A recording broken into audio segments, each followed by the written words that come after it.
Shalom saudaraku yang terkasih dalam Tuhan Yesus Kristus. Kembali lagi hari ini kita akan merenungkan kebenaran firman Tuhan yang diambil dari buku renungan harian kita edisi 16 Januari 2021 dengan judul Tomat yang Busuk.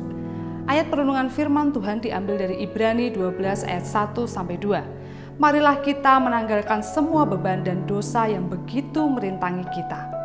Suatu ketika ada seorang anak yang bercerita kepada ayahnya tentang berbagai persoalan yang ia hadapi dan juga sakit hati yang dia rasakan.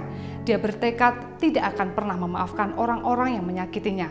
Mendengar hal tersebut, ayahnya lalu berkata, "Nak, coba kamu bawa satu tomat ini kemanapun kamu pergi." Mendengar hal itu, anak itu menjadi bingung. Namun ia menuruti apa yang dikatakan oleh ayahnya. Dia membawa tomat itu kemanapun dia pergi. Hari berikutnya, ayahnya menambahi jumlah tomat yang harus dibawa oleh anaknya. Dan hal itu terus berlangsung setiap hari selama 1 bulan lamanya. Lalu sang ayah bertanya kepada anaknya, "Bagaimana rasanya membawa tomat-tomat itu selama 1 bulan, nak?" Dengan agak kesal, anak itu menjawab, "Aku tidak mau membawa tomat-tomat itu, ayah, karena sangat merepotkan. Lama-lama terasa sangat berat dan banyak tomat yang busuk sehingga sangat bau. Tomatnya akhirnya aku buang." Sang ayah lalu menjawab, "Nah, itulah yang perlu kamu lakukan terhadap sakit hati dan semua beban yang ada di hatimu.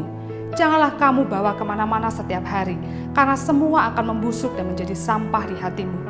Tanggalkan semua itu sehingga tidak akan merintangimu dalam menjalani hidup." Saudara, itulah yang harus kita lakukan di tahun ini. Mari kita tanggalkan semua beban dan dosa yang telah kita lakukan di hari-hari yang lalu, karena semuanya hanya akan merintangi kehidupan kita sehari-hari. Mari kita mulai tahun ini dengan hidup dalam pertobatan.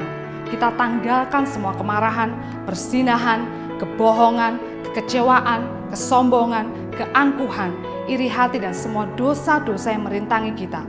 Mari arahkan mata kita untuk tertuju kepada Yesus yang akan memimpin kehidupan kita dalam iman dan kebenaran. Jika dalam menjalani hari-hari ke depan di tahun ini ada beban atau dosa yang kita lakukan, mari segera tanggalkan itu di kaki Yesus. Kita bebaskan hati kita dari beban dan dosa sehingga kita dapat menjalani hari-hari kita dengan langkah yang ringan, penuh damai, sejahtera, dan sukacita dari Tuhan. Tuhan Yesus memberkati.